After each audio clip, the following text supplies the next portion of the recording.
नमस्कार साथियों, स्वागत है आप सभी का बिहार अड्डा में। कैसे हो आप सभी? उम्मीद करती हूँ सब लोग अच्छे होंगे और आज की हमारी इस क्लास के लिए तैयार होंगे 7 बजे वाली क्लास के लिए। जैसे कि आपको पता है कि समय यही है हमारा, शाम को 7 बजे। तो चलिए शुरुआत कर लेते हैं आज की हमारी इस क्लास की। और एक और ज़रूरी चीज़ मुझे याद भी दिलाना होगा आपको कि हमने शनिवार को क्या पढ़ा था, मैं भूल गई हूँ भाई। वैसे भी आज हम लोगों ने 3 बजे वाली क्लास में भी थ्योरी की है, अच्छी थ्योरी की है। और मैंने आप लोगों को बताया कि किस तरीके से हम लोग रागों का अध्ययन कर सकते हैं, किस तरीके से हमें बीपीएससी टीआरई 4.0 के लिए राग तैयार करने हैं। तो इस पर आपकी आज विशेष क्लास भी हुई है। तो हम उसी के बाबत आज एनसीईआरटी तो पढ़ ही रहे हैं। एनसीईआरटी में हम लोगों का तबला चल रहा था और तबले पर हम लोग बात कर रहे थे, लेकिन तबले पर कहाँ तक पहुँचे थे, कुछ याद दिलाओगे? चलिए तो शुरू कर लें। सभी लोगों को नमस्कार नमस्कार नमस्कार, good evening good evening good evening सभी को। सेशन को शेयर करना मत भूलना सभी बच्चे, ताकि सबको पता चल जाए कि सेशन शुरू हो गया। ठीक है, तो चलिए, मेरे हिसाब से हम लोग कहाँ पहुँचे थे, यहीं पर थे शायद हम लोग ना। तबले के बारे में हम लोग बात कर रहे थे, इसी से हम लोग शुरू करेंगे। तबले पर बातचीत हो रही थी हमारी। मेरे हिसाब से मैंने तबले के बारे में आपको बताया था, है ना? तबले के बारे में बता चुकी थी कि नहीं बता चुकी थी? तबला मैंने पढ़ाया था आपको, ये शायद मैंने समझा दिया था अच्छे से। डग्गा और तबला, है ना, बनावट के बारे में बता दिया था। और मेरे हिसाब से शायद हम शाही पे आ रहे थे। स्याही मैंने आपको ऐसे तो बता दी थी, लेकिन फिर भी हम लोगों ने ये शायद पढ़ा नहीं था। तो इसी को हम आगे कंटिन्यू कर लेते हैं, इसी के बारे में समझ लेते हैं। ठीक है, चलिए शुरुआत कर लेते हैं आज के सेशन की और देख लेते हैं हम क्या क्या पढ़ने वाले थे। तो देखिए, स्याही के बारे में पढ़ेंगे हम लोग। बातचीत कोई ना करे कृपया। अब मेरे आपसे नम्र निवेदन है कि शाम की वाली 7 बजे वाली जो क्लास होती है उसमें कॉपी पेन लेके बैठा करो, बातचीत कम किया करो, सुनो ज़्यादा, लिखो ज़्यादा, ताकि ज़्यादा सीख पाओ। सीखना ज़्यादा ज़रूरी होता है कि नहीं? तो सीख लेते हैं, थोड़ा सा बातचीत कम करते हैं। चलो देखो सब लोग, पूड़ी के बीच में काले रंग की गोलाकार आकृति को स्याही कहते हैं। देखो ये जो मैंने आपको बताई थी, ये है स्याही, ये रही स्याही। ठीक है, हम यहीं से समझ लेते हैं। पूड़ी के बीच में है और गोल आकार है, लेकिन ध्यान रखना, किनारे पे, ये किनारे पे होती है, वो बीच में होती है, थोड़ी किनारे पे होती है। इसका बीच तो यहाँ पड़ेगा ना। अगर हम इसके बीच में देखें कि ये बीच में होनी चाहिए, तो ये बीच में यहाँ होनी चाहिए, यहाँ, लेकिन यहाँ नहीं है, थोड़ा इधर है, थोड़ा इधर है। उसके पीछे का कारण है क्योंकि डग्गा जो है वो साइड से थोड़ा सा टेढ़ा करके बजाया जाता है, तो उसी हिसाब से थोड़ी सी टेढ़ी होती है। ठीक है, चलिए आगे बढ़ते हैं और देख लेते हैं उससे आगे। कह रहा है कि स्याही के बारे में पढ़ रहे थे हम, किससे बनती है स्याही, थोड़ा उसके बारे में बात करें। पूड़ी के बीच में काले रंग की गोल आकार आकृति स्याही कहलाती है। इसे लोहे के चूर्ण से या राख से लेई में मिलाकर तैयार किया जाता है। राख में लेई मिलाई जाती है आटे की और उससे इसको तैयार करते हैं। कह रहे हैं स्याही को दाएं तबले की पूड़ी के बीच में लगाते हैं और बाएं में कलाई को रखकर बजाने की प्रक्रिया। कलाई ऐसे रखी जाती है ना, ये यहाँ से ऐसे रखकर बजाया जाता है। तो इसे बीच में लगाकर एक और चांटी की तरफ थोड़ा खिसका कर लगाते हैं। जैसे कि मैंने बताया, डग्गे में, ये डग्गे की बात हो रही है, डग्गे में लगती है साइड में, क्योंकि डग्गे में आप कलाई रख कर बजाते हैं ऐसे। ठीक है, और क्योंकि उसमें कलाई रख कर बजाया जाता है, इसीलिए उसमें जो स्याही है वो थोड़ी बीच में नहीं होती। फिर आता है गजरा। कह रहा है तबले के मुख पर पूड़ी को कसने के लिए क्या करते हैं, चमड़े की 3 पतली बद्दी आपस में गूंथ कर, चोटी बनाते हैं ना जैसे, वैसे 3 बद्दियों को ऐसे आपस में गूंथ कर क्या बनाया जाता है, इनको आपस में गूंथ लिया जाता है और गूंथ कर कस दिया जाता है। इसमें आपस में गुथी हुई माला सदृश बद्दियों को गजरा कहते हैं। क्या कहते हैं हम लोग? गजरा। जैसे बालों में चोटी बनाते हैं वैसे ही गजरा बनाया जाता है। ठीक है, इसमें गजरे में क्या करते हैं, गजरे को लगाने के लिए जब आप गजरा बनाओगे और बनाने के बाद उसे कसोगे तो छिद्र किए जाते हैं, उनको हम घर कहते हैं। ये देख रहे हो, ये है गजरा। क्या है ये जो बद्दी है, इसके लिए गजरा बनाया जा रहा है। ये रहा गजरा, ये बद्दी, ध्यान से देखना सब लोग, ये बद्दी जिसमें लगी हुई है, ये देख रहे हो, ये वाला, ये है गजरा। इसी में आप लोग बद्दियों को कसते हो। ये देख रहे हो, ये दिख रहा है साफ साफ, देखो यहाँ पर ध्यान से देखोगे तो साफ साफ दिख रहा है कि आपस में गुंथा हुआ है। तो ये जो गजरा होता है आपस में गुंथा हुआ होता है चोटी की तरह, और इसमें किए जाते हैं छेद। यहाँ देख रहे हो, ये छेद हो रहे हैं, ये छेद हो रहे हैं। जहाँ जहाँ बद्दी है वहाँ वहाँ इसमें छिद्र किए जाते हैं और इन्हीं छिद्रों को बाद में घर कहा जाता है। क्या कहते हो आप लोग? इसे घर कहते हो। ठीक है, तो ये याद रखना है कि बद्दी जहां पर लगी होगी गजरे में, उन छिद्रों को क्या कहा जाएगा? घर कहेंगे। 16 छिद्र होते हैं क्योंकि 8 गट्टे होते हैं। 8 गट्टों के लिए कितनी बद्दियां लगेंगी? 8 बद्दियां लगेंगी। लेकिन ऊपर नीचे मिलाओगे तो कितना होगा? 16 होगा कि नहीं होगा? तो 16 छिद्र किए जाते हैं। ठीक है, आप भाई खड़े होने की हिम्मत अपन की नहीं है, बैठकर पढ़ाते हैं। कह रहा है तबला मिलाते समय गजरे पर आघात करके भी क्या किया जाता है, स्वर को ऊंचा नीचा किया जाता है। जब भी आप तबला मिलाओगे तो ऐसे गजरे को दबाओगे या फिर उठाओगे ऊपर की तरफ तो बद्दियां ढीली या फिर कस जाएंगी, जिससे कि आपके तबले का जो वर्ण है वो चेंज हो जाएगा, बदल जाएगा।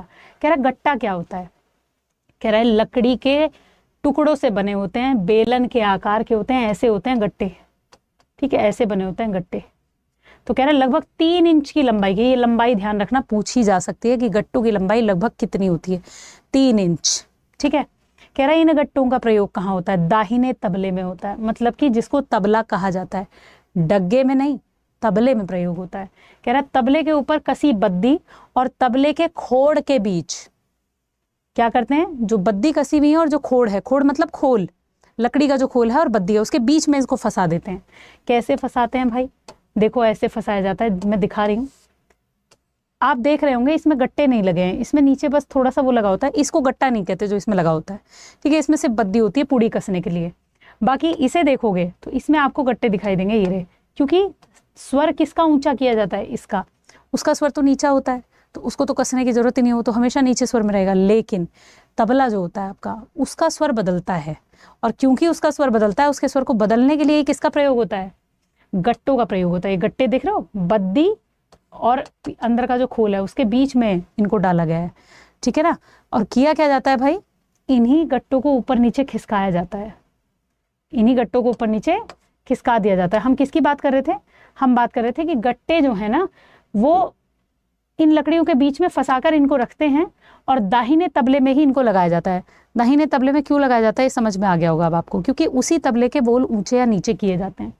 कह रहा है तबले के ऊपर कसी बद्दी और तबले के खोल के बीच इन गट्टों को फंसाते हैं और इन गट्टों पर हथौड़ी से आघात करके, ऊपर नीचे हथौड़ी से आघात किया जाता है। इनको खिसकाने से तबले को आप आवश्यकता अनुसार ऊपर या नीचे स्वर में कर सकते हो, मिला सकते हो, ठीक है। कह रहा है एक छोटा सा नोट दिख रहा है इधर, उसको पढ़ लेते हैं कि डग्गे की जो पूड़ी होती है वो कैसी होती है, पतली होती है। इस नोट पर ध्यान देना, डग्गे की पूड़ी कैसी मिलेगी आपको, पतली मिलेगी, और तबले की मोटी होती है, क्योंकि डग्गे को किससे मिलाते हैं, नीचे स्वर में, तो उसकी पूड़ी पतली बनाएंगे, ढब ढब की आवाज आएगी, और तबले को ऊंचे स्वर में मिलाएंगे। तो बताओ कि तबले की जो बनावट है वो किस विज्ञान से जुड़ी है भैया, ध्वनि के विज्ञान से जुड़ी है, ठीक है। चलिए आगे आती है आपकी बद्दी। ये क्या होती है, ये चमड़े की डोर होती है या पट्टी कह सकते हैं हम इसे, ठीक है। डग्गे या फिर तबले को जिससे बांधा जाता है, पूड़ी को जिससे कसा जाता है, गजरे को, गजरा पूड़ी के ऊपर लगा होता है, पूड़ी को और गजरे को कसने के लिए बद्दियां लगाई जाती हैं। तो ये पतली पट्टी होती है और गजरे में किए गए जो छिद्र होते हैं उनसे निकलकर घर, छिद्र मतलब घर, 16 घर, ठीक है, 16 घर, उनसे होती हुई लकड़ी के गट्टों को दबाते हुए, लकड़ी के गट्टे दब जाएंगे इससे, कह रहे लकड़ी के नीचे वाली इंडरी से गुजरते हुए पूड़ी को कस देती है। इंडरी, नीचे इंडरी होती है ना, इंडरी के नीचे से निकलते हुए ऐसे पूड़ी को कस देती है। और डग्गे में भी इसी चमड़े की बद्दी का प्रयोग किया जाता है। हालांकि पहले मजबूत डोरी का प्रयोग किया जाता था, लेकिन अब चमड़े से बनी हुई बद्दी का प्रयोग होता है।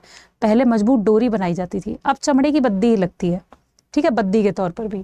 तो ये है, चलिए आगे पढ़ते हैं। बातचीत बहुत कर रहे हो भाई तुम लोग, हम देख रहे हैं, इतनी बातचीत सही नहीं है भाई, ये ऐसे बातचीत करते रहोगे तो कुछ नहीं समझ में आएगा। अभी देखो 16 घर पता चले तुम्हें, यहीं से छोटे छोटे प्रश्न बनते हैं, समझ रहे हो मेरी बात, यही है जो प्रश्न देखने को मिलेंगे। फिर कैसे करोगे आप लोग, बताओ जरा मुझे, फिर तो हो गया बस, फिर तो क्या, फिर तो कुछ भी नहीं। तो यही छोटी छोटी चीजें ध्यान रखो भैया। ये बच्चा देखो तबला बजा रहा है, अब ध्यान देना, इसने क्या किया हुआ, कलाई ऐसे रखी हुई है। जब ये कलाई ऐसे रखेगा तो सीधी सी बात है कि वो जो स्याही है वो बीच में तो नहीं हो सकती, वो साइड में होती है। अब समझ आ रहा है साइड में क्यों होती है, जबकि इसमें देखो चांटी जो लग रही है, दिख रहा होगा आपको। तबले के बोल भी मैंने आपको बताया, वो बोल भी ध्यान रखना। कह रहा है इंडरी या गुडरी, देखो यहाँ होती है इंडरी या गुडरी, जिस पर ये रखे हैं दोनों तबले, वो इंडरी या गुडरी है। क्या कह रहा है, कपड़े, नारियल की डोरी और मूंज से बनी हुई होती है गोल आकृति इंडरी। सर पे घड़ा रखने के लिए भी इंडरी का प्रयोग होता है, मालूम है आप लोगों को। जब सर पे घड़ा रखा जाता है तो इंडरी पे ही रखा जाता है। वो एक गीत है, पश्चिमी उत्तर प्रदेश का गीत है, हालांकि सिर्फ पश्चिमी उत्तर प्रदेश का नहीं है, ये और भी कई जगह राजस्थान में जैसे थोड़ा सा शब्द बदलकर फेमस है, हरियाणा में फेमस है, मैं सुना देती हूँ। ऐसे है, मेरे सिर पे बंटा टोकरी, मेरे सिर पे बंटा टोकरी, मेरे हाथ में डेजू डोल, मैं पतली सी कामिनी, मेरे हाथ में डेजू डोल, मैं पतली सी कामिनी, मेरी सास कहे बहू पानी ला, मेरी सास कहे बहू पानी ला, नररा, मैं भूल गई, इसके बोल भूल गई। बहुत सुंदर गीत है ये, लोकगीत है जो बहुत इस्तेमाल होता है। ऐसे बहुत सारे गीत हैं। तो सर पे मटका रख के जो पानी रखा जाता था, मतलब डोल या पानी जो भी सर पे रखते थे, उसके नीचे इंडरी लगाई जाती थी ताकि उसको सिर पे बैलेंस करके रखा जा सके, है ना, वही इंडरी होती है। कह रहा है कि जिस पर तबला और डग्गा रखकर वादन किया जाता है और इससे तबला वादन करते समय हिलता नहीं है, और तबले और विशेषतर डग्गे की गूंज जो है वो बढ़ जाए, क्योंकि नीचे खाली हो गया ना जगह, इंडरी पे रखा गया, इंडरी के बीच की जगह तो खाली हो गई, तो उससे गूंज बढ़ती है। जमीन पे रख लेंगे तो उसको अर्थिंग मिल जाएगी, तो फिर आवाज़ उतनी कड़क नहीं आएगी, गूंजती हुई नहीं आएगी। अब देख लेते हैं ज़रा पखावज। शुरुआत तो आज पखावज की कर ही सकते हैं। मैंने जैसे कि आपको बताया था कि आज भैया की 13वीं थी, तो चीज़ें थोड़ी सी ऐसी रहीं कि अव्यवस्थित हो गई, आपसे बहुत ज़्यादा बातचीत भी नहीं हो पाई और पढ़ाने में थोड़ा सा विलम्ब भी हो रहा है, क्योंकि घर में काफ़ी लोग हैं। तो इस वजह से मैंने कोशिश की है कि आप लोगों को थोड़ा सा जल्दी से क्लास दे दी जाए, क्लास आपकी छूटे नहीं, है ना, चीज़ें छूटे नहीं, ये व्यवस्था मैंने आपके लिए की है आज। तो क्या कह रहा है, पखावज उत्तर भारतीय संगीत के प्रमुख अवनद्ध वाद्यों में से एक है। उत्तर भारत के, दक्षिण भारत के नहीं, मृदंगम दक्षिण भारत का है, ठीक है। कह रहा है ध्रुपद और धमार गायकी में संगति के लिए इसका प्रयोग होता है। ध्रुपद धमार जब गाया बजाया जाता है तो उसमें पखावज प्रयोग होता है। पखावज मूल रूप से गंभीर प्रकृति के गायन विधाओं में प्रयोग होता है, ठीक है। कह रहा है संगति के अलावा इसमें एक एकल वादन भी बहुत किया जाता है, लेकिन एकल वादन की जो प्रथा है ना अवरद्ध वाद्यों की, वो केवल उत्तर भारत में देखने को मिलती है। दक्षिण भारत में आपको ये दिखाई नहीं देगा। उसके पीछे का कारण है, दक्षिण भारत में जो मूल है वो गायन है, नृत्य है, ठीक है ना। संगति, वाद्यों की जो संगति है उसको एकल वादन की मतलब विशेषता प्राप्त नहीं है उतनी, खासकर मृदंगम को। कह रहा पखावज दो मुखी है और इसे लेटाकर बजाते हैं। जैसे कि मान लो हम तबले की बात कर रहे थे, वो ऊर्ध्वमुखी था, ये ऊर्ध्वमुखी नहीं है, लेटा हुआ है, ठीक है ना, ये ऊर्ध्वमुखी नहीं, ऊपर उठा हुआ मुख नहीं है, साइड में है, क्योंकि हम इसे लेटाकर बजाते हैं। कह रहा है शीशम का, बीजा का और आम की लकड़ी का इसका मूल भाग बना हुआ होता है। जैसे ढोलक होती है ना, उसका मूल भाग, इसका भी मूल भाग होता है, ठीक। कह रहा है कि इसकी लंबाई होती है लगभग 75 से 80 सेंटीमीटर। अब मुझे बताओ 1 मीटर में कितने सेंटीमीटर? 100। 1 मीटर काफ़ी बड़ा होता है, 1 मीटर ना, 1 मीटर लगभग इतना बड़ा होता है। अब ये 80 से थोड़ा कम कर लो, इतना तो होता ही है पखावज ना, ऐसे बजाया जाता है, तो पखावज इतना तो हो गई। कह रहा है इसका दायां मुख छोटा होता है और बायां मुख बड़ा, मतलब आपके दाएं हाथ पे जो मुख होगा वो छोटा होगा, चांटी वाला, जैसे तबले में होता है। तबला भी तो दायां कैसा होता है, छोटे मुख वाला होता है, चांटी वाला होता है। बायां मुख इसका बड़ा होता है, उस पर भी छोटे स्वर, मतलब मंद्र सप्तक के स्वर या मंद्र स्वर मिलाए जाएंगे, जबकि दाएं हाथ पर ऊंचे स्वर होते हैं इसमें। कह रहा है इसके दाएं मुख का व्यास होता है लगभग 16 से 18 सेंटीमीटर। ये याद रखने वाली बात है, ये भूलने वाली बात नहीं है। और बाएं मुख का जो व्यास होता है वो 24 से 25 सेंटीमीटर, लगभग 5 से 6 सेंटीमीटर का फर्क आ रहा है। तो बड़ा फर्क है ये, छोटा फर्क नहीं है। आगे क्या कह रहा है? कह रहा है पखावज के दोनों मुखों का जो व्यास है वो इसकी लंबाई के अनुपात के हिसाब से या तो घटा सकते हो या बढ़ा सकते हो। लंबाई अगर बढ़ाओगे तो इसके मुखों का व्यास बढ़ जाएगा, लंबाई कम करोगे तो मुख का व्यास छोटा हो जाएगा। ये होता है मूल अंतर, ठीक है। अब देखो ऐसा दिखता है कुछ पखावज। ये आपका गजरा है, गजरा तो आपको समझ में आ गया होगा, वही गूंथ कर बनाया हुआ। ये आपकी बद्दी है, जिससे गजरे की सहायता से आप पूड़ी को बांध रहे हैं, ठीक है। ये गट्टे हैं जो लगे हुए हैं, ये रहे, ये स्वर को ऊंचे और नीचे करने के लिए प्रयोग होता है। आपने एक चीज़ पर और ध्यान दिया, ये गट्टे सब एक ही तरफ लगे हैं, इस तरफ नहीं लगे। वही डग्गा वाला तो इस तरफ वाला डग्गा होता होगा। कह रहा है ये चांटी है, ये जो किनार बनी है ये चांटी है, थोड़ी पीली, और जो बीच में वाइट है इसको कहते हैं लव या मैदान। क्या कहते हैं इसको? लव या मैदान। जो वाइट दिख रहा है और जो ब्लैक दिख रहा है उसको हम स्याही बुलाते हैं। क्या बुलाते हैं हम उसको? स्याही बुलाते हैं, ठीक है। इसके अलावा गजरा आपने देख लिया, पूड़ी तो आपको पता चली गया, ये पूरी की पूरी पूड़ी है, जो ऐसे थाप लगी है वो पूड़ी है पूरी, ठीक है। गट्टा हो गया, बद्दी हो गई, इसमें डग्गा और तबला ऐसे अलग अलग नहीं होते, एक ही होता है, ठीक है। ये मूल अंतर है इनके बीच का दोनों के, ठीक है। और देखो सब लोग आगे क्या कह रहा है, कह रहा है इसके बाएं मुख पर गीला आटा लगाकर बजाते हैं। बायां मुख मतलब कि जो थोड़ा भारी आवाज़ दे, मंद्र आवाज़ दे, उसको गीला आटा लगाकर बजाते हैं, जिस कारण इसका स्वर नीचा और गंभीर हो जाता है। मैंने बताया ना कि बाएं हाथ पर जैसे डग्गा होता है ना तबले का, वैसे ही पखावज का बायां हाथ मंद्र से मिलाप होता है इसका, नीचे स्वरों से। कह रहा है जबकि दाएं मुख पर स्याही का लेप लगा होता है, इससे बाएं हाथ की तुलना में दाएं हाथ के जो स्वर होते हैं वो ऊंचे हो जाएंगे, ठीक है। कह रहा है जिसे आवश्यकता अनुसार किसी भी स्वर में मिला लेते हैं हम, किसके माध्यम से, गट्टों के माध्यम से, सॉरी।